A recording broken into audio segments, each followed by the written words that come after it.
I'm not conjuring narrative or storyline when I say Haliburton, even if it's by virtue of just his dad. That's the most villainous thing you've got remaining.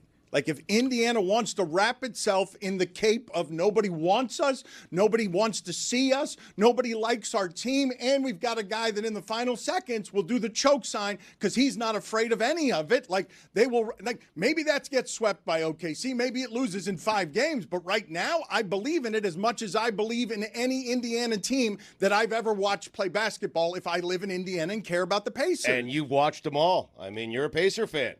I'll tell you right now, the biggest villains in the playoffs right now are the Oklahoma City Thunder. Everyone hates that team, and it staggers me. They hate them because Shai Gilgeous-Alexander gets to the free throw line. They hate them because they foul up 3. They hate them because – you know why they hate them, Stugotz? They hate them because all the year long, they're like, well, they're not going to win because of this, that, and the other. And now they're steamrolling, and it's like, holy crap, they're actually going to win this. None of those concerns that you had mattered. It doesn't matter. They're just that good. I was thinking about Haliburton and SGA. They are superstars, but here's the problem. They're superstars who don't dunk.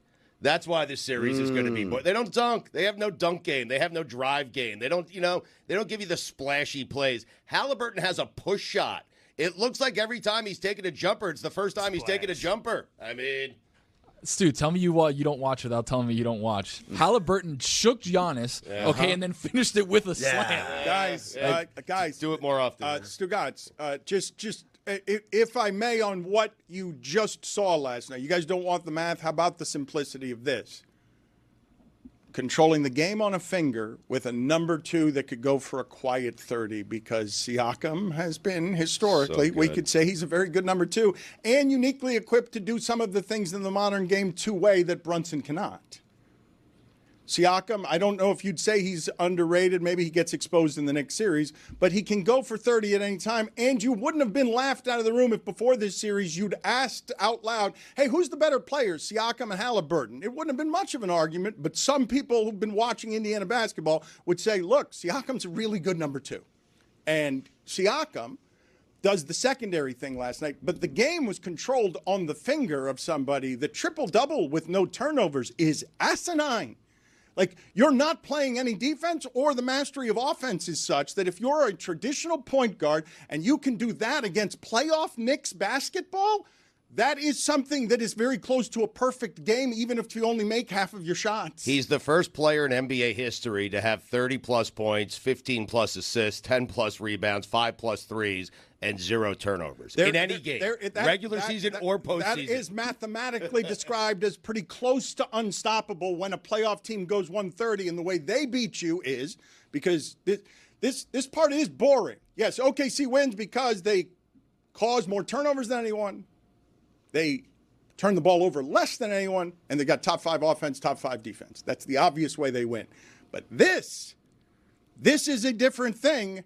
And among all the things that exist as a spaceship, this with pace might be able to say, now I don't think it can, because I think Haliburton will look far different against the OKC defense, because the OKC defense will strangle Anthony Edwards and your dunkers and Jokic and everybody. It's not going to be fun. The end of the NBA season, I think, if OKC doesn't have an injury, is just going to be a boa constrictor, just squeezing the fun out of the sport for the last 4 games. Now you're coming around. Can I give you a minor gripe as a Hooper and on behalf of Hoopers, and you guys can agree or disagree with me on this situation?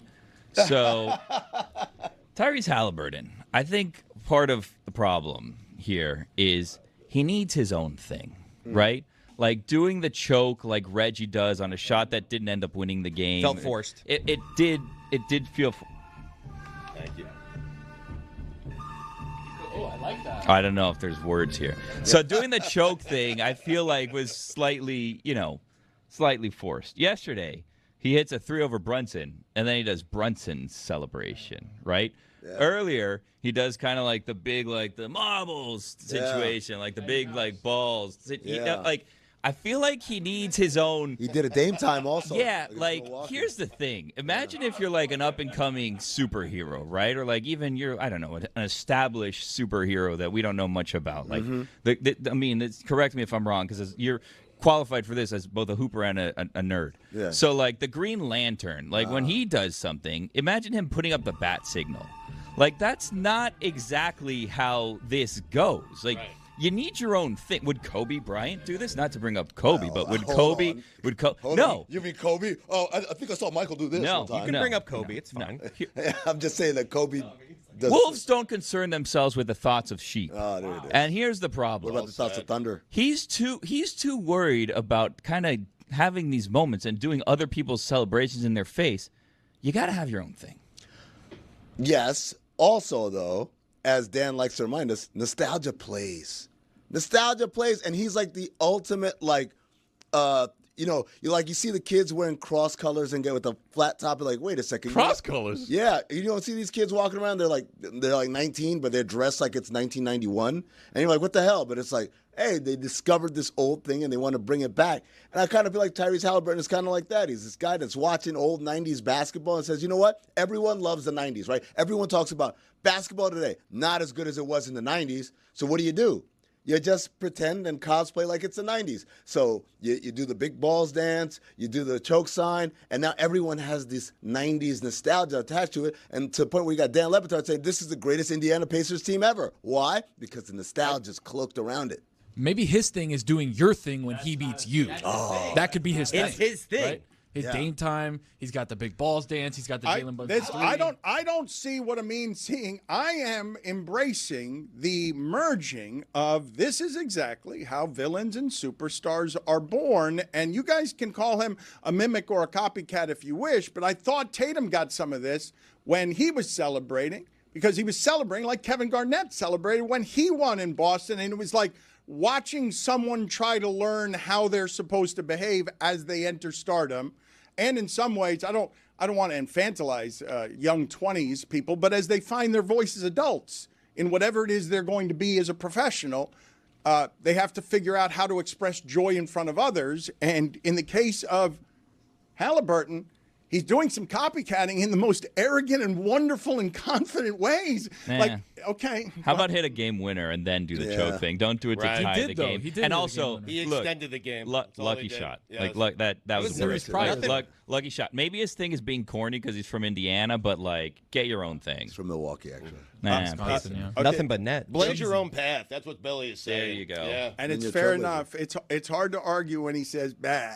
But I would just say, I mean, in the last 4 games, I think I can say something I didn't think I was going to be saying, because he says make a shot. I was wrong. Halliburton is whatever he is, 10 for 12 this season or 12 for 14 on shots to tie or lead with less than 2 minutes in the game. So he's clutchier than Brunson, who empirically before this was the clutchiest. I don't have that wrong, right? So when he says make a game-winning shot, I can counter with he makes more efficiently than anyone in the sport. Put that on the poll. Who's clutchier, Brunson or Haliburton? Correct? Do I have it wrong? Look, he's made these shots, and it's pretty remarkable. I think Brunson has not been good this series. We could say that. But, Brunson would point to 80-some games of him doing it, and that's what gave him the award. But, yeah, no, it's – But it was like 10 of 12. Like 12 is not a big sample size at all. Of game-winning or game-leading shots? 12 shots. I'm blown away by that stat.